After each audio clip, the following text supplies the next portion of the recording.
I almost forgot. Sullivan. Sullivan is, I was gonna move on to another section of this review, but Sullivan, Sully, he's such a great character, man. He's been through, he's Jake's,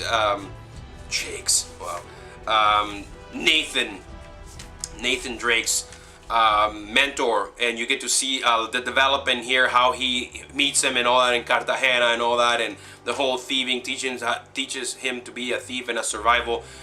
Sully is awesome. He's funny, and I can never forget that moment in Uncharted 2 when he's like, "Oh, so yeah, let's follow this host." It's like, "Oh yeah, you like to follow a lot of hoes, like yeah, just like Montreal, like you know, talking about hookers and all that." Man, it's so funny. You hear this stuff and you laugh in the middle of game to break a little bit, you know, here and there. It is awesome. So yeah, Sullivan, Sully is a great addition to the story. I'm glad to have him in this, and I'm glad they didn't kill him, and I hope he's there for more games. The memorable moments on this game are spectacular. The game takes a little bit to get going. I mean, you're getting to the point. I mean, there's a secret organization led by Catherine Marlowe looking for the treasure of Drake's, right? And with the ring, they need the ring to unlock it. And I mean, the ring unlocks a constellation. You got to go around the world and get all these clues, and the ring is the key. It unlocks a constellation and gives you the precise location of the city of Obar in the middle of the desert, right? So everybody wants this ring. You got to go through all these crazy dungeons and stuff, and there's spiders, and it's crazy, man. It's a total adventure, incredible, immersing adventure. So she's got an organization, a dark, cold organization that you got to find and all that. I mean, and she's a fantastic villainess, and I said it before. She's great. But some of the most memorable moments on this game are, to me, the desert scene, and especially when you get to the cargo area and you gotta get in the cargo plane.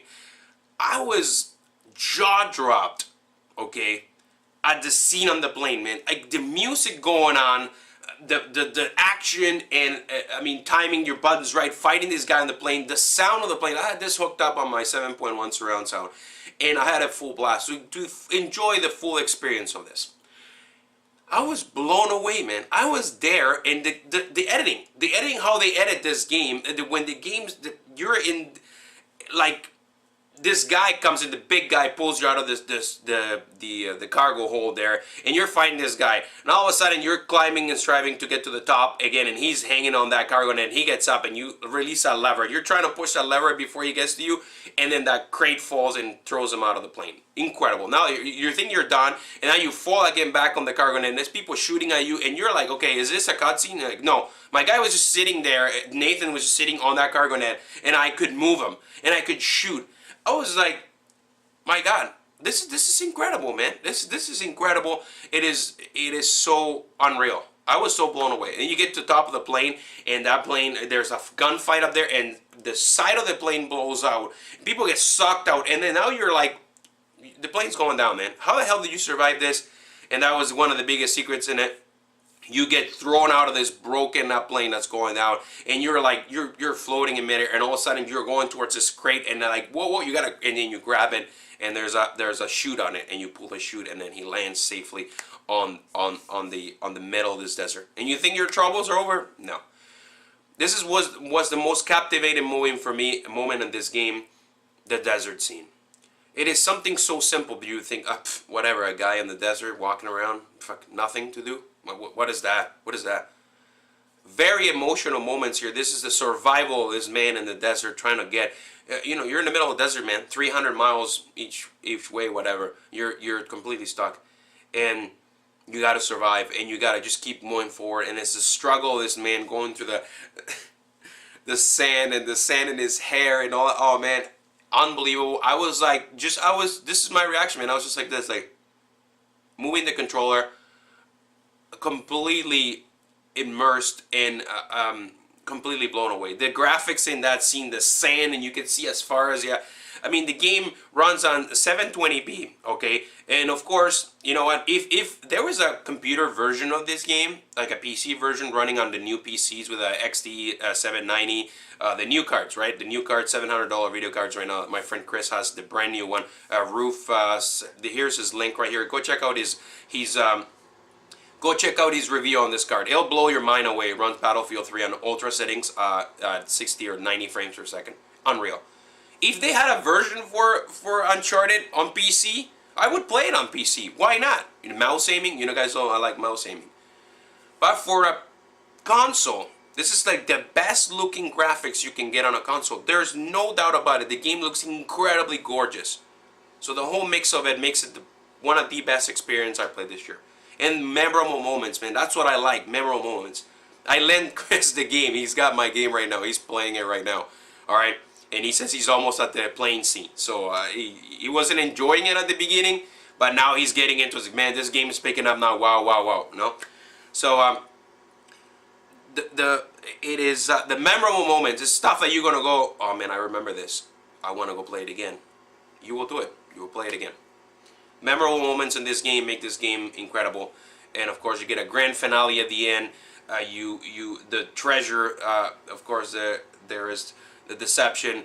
There was where the cereal bar was, and it's completely hidden in freaking sand and sand. I mean, it looks incredible. Okay, so the treasure is at the bottom, and there is a water, and people were drinking this water, and it was toxic, and people were hallucinating. And of course Nathan and that guy Talbot designs a chemical agent to put in a gun, and he was shooting darts at people, and people start hallucinating and losing your mind, and it's crazy. You don't even know what's going on in that, but it is a crazy scene in there with the hallucinogen, and there's a couple scenes in that when you're all drugged up. So why, you know, there was a mystery there, but yeah, on the bottom of the city of bar there was the water, the water reservoir that people were drinking this water to survive in the middle of the desert. It was toxinous, and everybody killed each other because the water was all contaminated. Guys, hang on a second. My camera's going out of focus. Let me fix this up. Sorry, guys. My camera is getting old. It gets out of focus a lot. So yeah, there was a chemical agent in the water. The reservoir. You know, I mean, these people needed to live in the middle of the desert. They need water. But there was a stone, like an artifact in there that was releasing a toxin, and it was screwing everybody up. I mean, everybody was drinking the water, and everybody killed each other pretty much in the city. So you can imagine how this could be used as a weapon of mass destruction. This is the plot. This is the villain's plot to take over the world. You get the water, or the water supply contaminated with this, and you could just, you know, throw it around a whole city or an area of the country, and you know, everybody would just go crazy, kill each other, and then you can easily take over any part of the world, right? So this is the plot of the villain is here to take over this, and of course the key is the ring to find the city of Obar and extract this stone or this artifact that's releasing this toxin. Salim was a great help. He's the Mujahideen, the Middle Eastern guy that helps Drake after he finds him in the middle of the desert and all that.